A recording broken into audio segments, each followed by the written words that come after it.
Hello, Internet. It is I, the Malik Aaron. Aaron, here to grace you again with a review. And this review is going to be something different because this is going to be my first time doing a James Bond film. I haven't done one ever. So this is the first time. I thought it would be appropriate considering Bond 25, it doesn't have an official title yet, is supposedly coming out either next year or sometime later. And we might as well do the first Daniel Craig James Bond. Now it would be Casino Royale, right here. Yes, this is the first in the Daniel Craig series of Bonds. After this, they did Quantum of Solace. Not a whole lot of people like that, mainly because the writing. Well, to be fair, this movie was being made during the infamous writer's strike that really ruined a lot of movies. This, like Quantum of Solace, Transformers 2, those are only two movies that may have been affected by this writer's strike. But then they finally got the ball rolling again with Skyfall, which is Sony's biggest movie ever worldwide, over $1 billion. Their only $1 billion movie. But then they kind of stumbled a bit with Spectre, which still made a lot of money, but people didn't like it very much. And so Bond 25, either it's going to succeed or it's going to, fail. And I just found out that recently that Universal will be distributing the next James Bond movie. No more Sony. They were just like, you know what? Nah, we got Jumanji. We'll live off that. Yeah, so... yeah. And the reason why James Bond was rebooted to be Daniel Craig was because the Pierce Brosnan Bonds, although they started off alright, it ended bad with Die Another Day, which had a lot of problems. One of them was the infamous, CGI, and it really shined when Pierce Brosnan was just like, it was like a tidal wave, and he was just like riding it. It looked so fake and so bad. You thinking like this was only 16 years ago? Looks like from something from 30 years ago. It's that bad. And so and a lot of fans said like the movie completely jumped the shark. And so the reason why this was made was so they can go for a more serious, down to earth, more grounded take on James Bond. Apparently like the novels. Just like Batman, you're starting to see some real comparisons with Bond and Batman, because both had a campy last movie, and then they both rebooted to be more serious, and that's what they did. So I'm gonna read this text. I'm sorry this text is so hard to read. Blame the DVD, not me. I don't think you can even read it. I don't even think I can read it the way it's done. So let's attempt to read this. Casino Royale introduces James Bond before, he holds his license to kill. But Bond is no less dangerous, and with his 2 professional assassinations in quick succession, he's elevated to 00 status. M. Judi Dench, head of the British Secret Service, sends the newly promoted 007 on his first mission that takes him to Madagascar. Alex, Marty, Gloria, Melman, they're not here. No Penguins, no King Julian. None of them are in this movie. This is not the Madagascar you think you know. No, this is the actual island. The Bahamas, and eventually leads him to Montenegro to face Le Cheffre. I have no idea how to say that name. Mads Mikkelsen, the dude from Hannibal and Doctor Strange. That's the easy way of putting it. A ruthless financier under threat from his terrorist cliente, who has attempted to restore his funds in a high-stakes poker game at the Casino Royale. As CinemaSins would say, roll credits. That was a bad joke. M places Bond under the watchful eye of the Treasury official Vesper Lind, who's Eva Green, At first skeptical of what value Vesper can provide, Bond's interest in her deepens as they brave danger together. Le Chiffre's cunning and cruelty. Yeah, wait.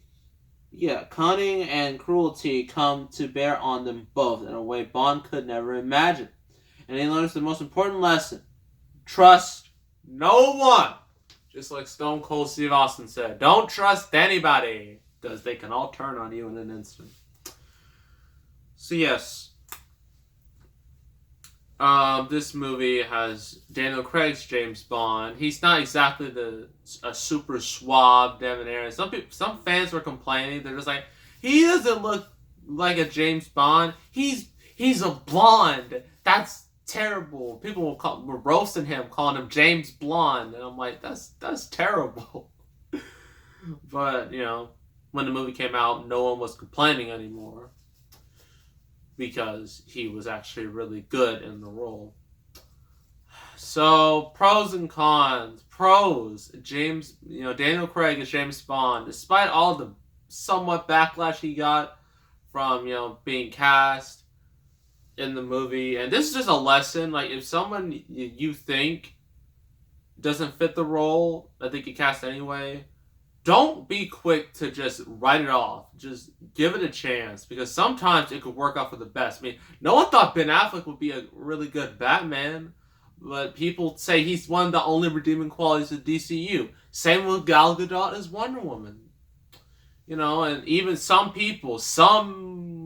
few people thought that Aiden Algenreich was going to suck as Han Solo. Some people were like, he was better than I thought he was going to be. Personally, I thought he was just okay. He wasn't groundbreaking, but he wasn't terrible. He was just okay. And another one, Heath Ledger as the Joker. No one thought that would work, and it did. Fantastically. Heck, no one really thought that Christian Bale could be a great Batman, and yet he was a great Batman. Sure, there are times where that's completely false. Like, Jesse Eisenberg was terrible as Lex Luthor. That's just one major example. So it's not entirely a slam dunk every time. But, just don't write it off so quickly, Just watch the movie, give it a chance. If you like it, great. If you don't, whatever. It's not going to hurt anybody. But yeah, Daniel Craig is great as James Bond, and he doesn't really steal from all the other James Bonds. He kind of makes it his own, since this is basically the new Bond.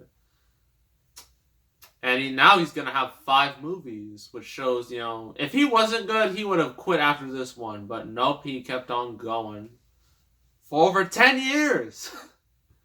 That's how good he is. Judi Dench's M is is pretty good. Sometimes she get on James Bond's nerves. She's just like, "What are you doing? You were supposed to kill people. You were supposed to just not kill, because you don't have the license to kill yet." She's a helpful eye. She helps him out in situations, and she's a little useful. Eva Green, she's pretty cool. She is the Bond girl of the movie. Well, at least the main one. And in the end, spoiler, not really. This movie came out 12 years ago. So everyone should already know what happens. At first, she does die, because most of the Bond girls don't last very long in these movies. But, she's... it's revealed that she, betrayed Bond and whatnot, and yeah, kind of ruins everything that happened before. You think, oh, she's pretty cool, and of course, Bond and her have sexy time because James Bond is the ultimate bachelor, and I don't think James Bond would fly in today's society, especially not today's society. Considering all of the, how it's... I don't want to talk about the political side, SJW, Me Too. I don't want to talk about any of that right now, because I just want to Mm. You know they're gonna be on that movie when it's announced. You just know. And it's gonna be awful. But that's just how James Bond's been since the beginning, so why is everybody complaining now about it? It's ridiculous. Ugh. Mads Mikkelsen. You know, he's always great and everything. And again, like in this movie, he does a pretty good job as being a villain. And we're about to discuss, you know, the torture scene. A scene that will make you cringe. Not because it's bad, because it looks extremely painful. Because what he does is that he takes a chair, well, his goons take a chair, and they they cut off the main part of the chair, like the middle of the chair, and you're like, why would they do that? Then they take off James Bond's clothes, and this is not a porno. It sounds like a porno, but it's not. Trust me. They took all his clothes, so James Bond's in his birthday suit, and he has an open chair, basically an open chair under him. And Mads Mikkelsen has like his rope, and it has like this, looks like a hard rope with like a hard end to it. And he swings it, and it hits him right in the. And you're just like, oh, that's horrible. That's awful. It's painful to watch because it just hurts. It honestly hurts to watch that because it's just brutal. It is painful. It's probably one more, and it really made, you know, it was just like no more you know, goofy James Bond. That's just gone now. Now we have a dark movie where a dude gets tortured by nearly losing his ability to make children. So that's always fun. So yeah, that torture scene was just brutal and executed very well. The action scenes are great. The opening chase scene, like where Bond is chasing after this dude, is great. You know, it's no real like super shaky cam like, you know, the Bourne movies, but you know, has a nice bit of realism to it. You know how they just, well, not really. They kind of jump through everything. That could be a little unrealistic, but it's still really cool to look at. And of course, these Bond movies have an opening to them with a theme song, and this theme song, not the greatest personally. I mean, definitely it's no Skyfall from Adele, that's for sure. It's not a terrible song, but it's not a song I can really get into, you know? It's not a song like you're just like, oh yeah, that's pretty cool. But the opening, well,